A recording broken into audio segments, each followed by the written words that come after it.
Acts chapter 2, verse 1 to 13. When the day of Pentecost had arrived, they were all together in one place. Suddenly, a sound like that of a violent rushing wind came from heaven, and it filled the whole house where they were staying. They saw tongues like flames of fire that separated and rested on each one of them. Then they were all filled with the Holy Spirit and began to speak in different tongues as the Spirit enabled them.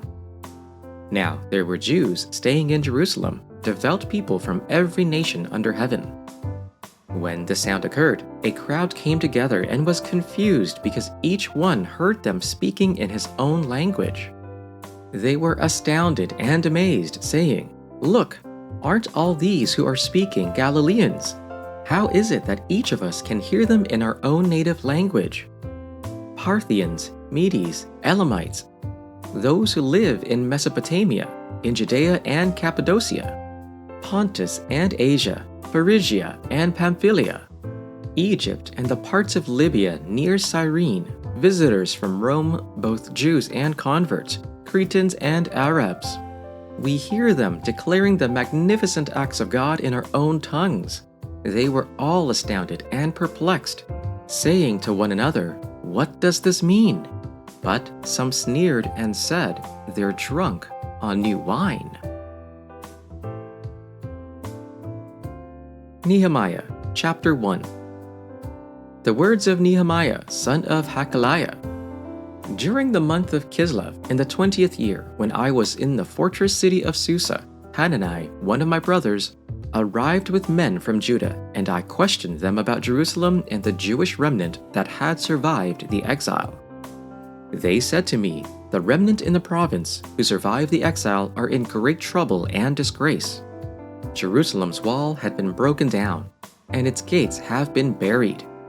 When I heard these words, I sat down and wept. I mourned for a number of days, fasting and praying before the God of the heavens. I said, "Lord, the God of the heavens, the great and awe-inspiring God who keeps his gracious covenant with those who love him and keep his commands, let your ear be attentive and your eyes open to hear the prayer of your servant, that I now pray before you day and night for your servants, the Israelites, confessing the sins of the Israelites which we have sinned against you. Both I and my family have sinned. We have offended you deeply, failing to keep the commandments, the statutes, and the ordinances that you commanded Moses your servant. Remember the word that you commanded Moses your servant. If you are unfaithful, I will scatter you among the peoples. But if you return to me and keep my commandments and do them, though your outcasts are under the farthest skies, I will gather them from there and bring them to the place where I have chosen to establish my name. They are your servants and your people whom you redeemed by your great power and your strong hand. Lord, let your ear be attentive to the prayer of this your servant and to the prayer of your servants who delight in revering your name. Give your servant success today by granting him favor in the presence of this man. I was cupbearer to the king." Nehemiah Chapter 2. During the month of Nisan, in the 20th year of King Artaxerxes, when wine was set before him, I took the wine and gave it to the king. I had never been sad in his presence, so the king said to me, "Why do you look so sad when you aren't sick? This is nothing but sadness of heart." I was overwhelmed with fear and replied to the king, "May the king live forever. Why should I not be sad when the city where my ancestors are buried lies in ruins and its gates have been destroyed by fire?" Then the king asked me, "What is your request?" So I prayed to the God of the heavens and answered the king, "If it pleases the king, and if your servant has found favor with you, send me to Judah and to the city where my ancestors are buried, so that I may rebuild it." The king, with the queen seated beside him, asked me, "How long will your journey take, and when will you return?" So I gave him a definite time, and it pleased the king to send me.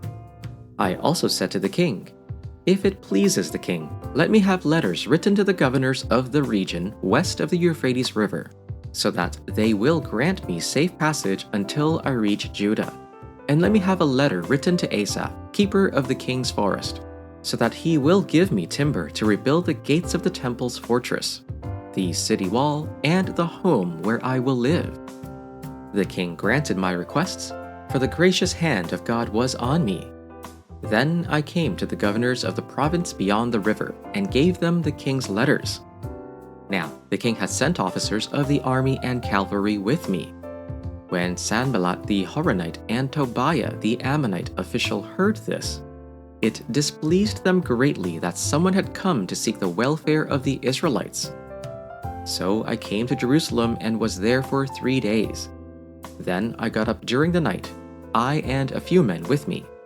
I told no one what my God had put into my heart to do for Jerusalem. The only animal I took was the animal I rode. I went out by night by the valley gate past the dragon spring and to the dung gate, and I inspected the walls of Jerusalem that had been broken down and its gates that had been destroyed by fire. Then I went on to the fountain gate and to the king's pool, but there was no place for the animal I was riding to continue. So I went up by way of the valley by night and inspected the wall. Then I turned back and entered by the valley gate and so returned. The officials did not know where I had gone or what I was doing. I had not yet told the Jews, the priests, the nobles, the officials, and the rest who were to do the work. Then I said to them, "You see the trouble we are in. Jerusalem lies in ruins, and its gates have been burned with fire. Come, let us rebuild the wall of Jerusalem, and we will no longer be in disgrace." I also told them about the gracious hand of my God on me and what the king had said to me. They replied, "Let us start building."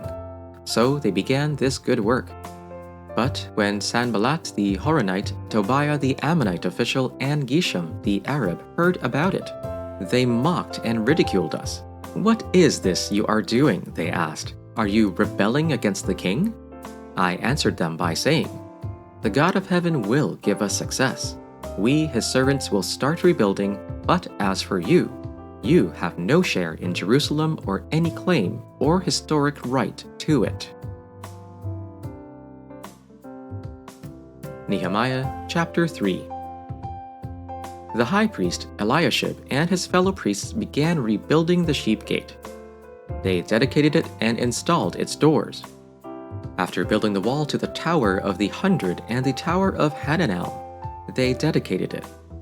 The men of Jericho built next to Eliashib, and next to them Zakur son of Imri built. The sons of Hassanah built the fish gate.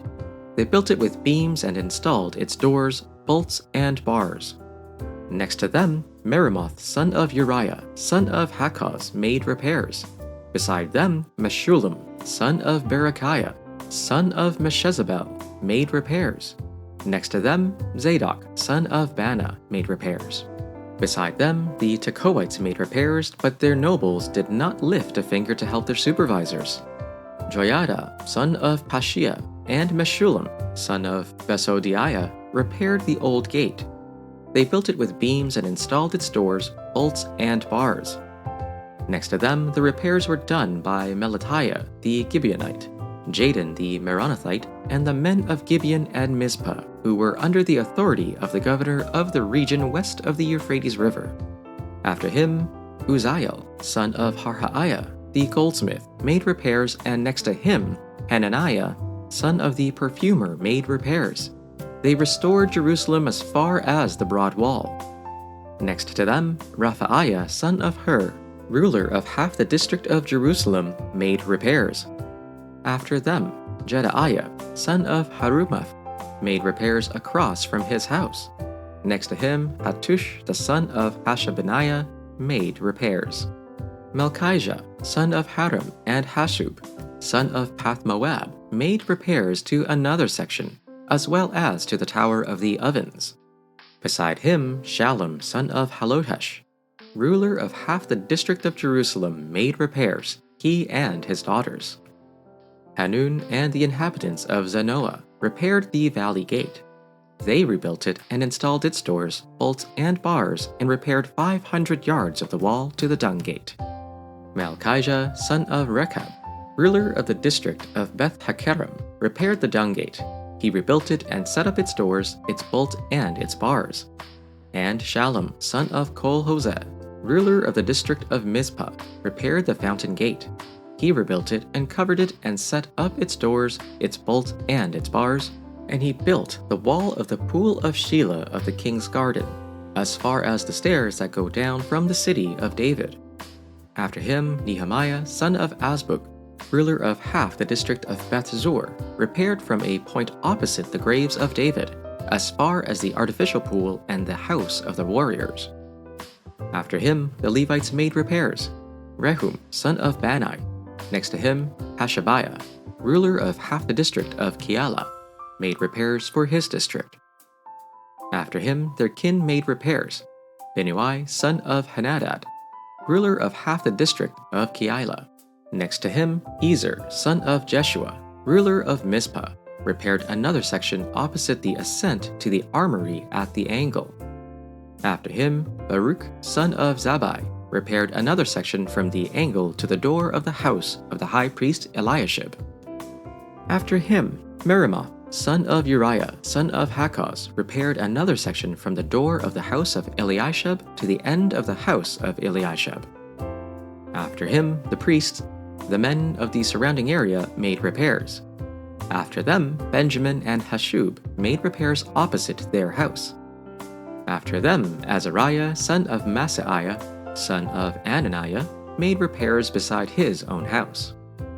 After him, Binnui, son of Henadad, repaired another section, from the house of Azariah to the angle and to the corner. Hallel, son of Uzai, repaired opposite the angle and the tower projecting from the upper house of the king at the court of the guard. After him, Pedaiah, son of Parosh, and the temple servants living in Ophel made repairs up to a point opposite the water gate, on the east and the projecting tower. Next to them, the men of Tekoa repaired another section, from the great projecting tower to the wall of Ophel. Above the horse gate, the priests made repairs, each in front of his own house. Next to them, Zadok, son of Immer, made repairs opposite his house. Next to him, Shemaiah, son of Shechaniah, the guard at the east gate, made repairs. Next to him, Hananiah, son of Shelemiah, and Hanun, the sixth son of Zalaph, repaired another section. Next to them, Meshullam, son of Berechiah, made repairs opposite his living quarters. Next to him, Malchijah, one of the goldsmiths, made repairs as far as the house of the temple servants and the merchants, opposite the inspection gate, and as far as the room above the corner. And between the room above the corner and the sheep gate, the goldsmiths and merchants made repairs.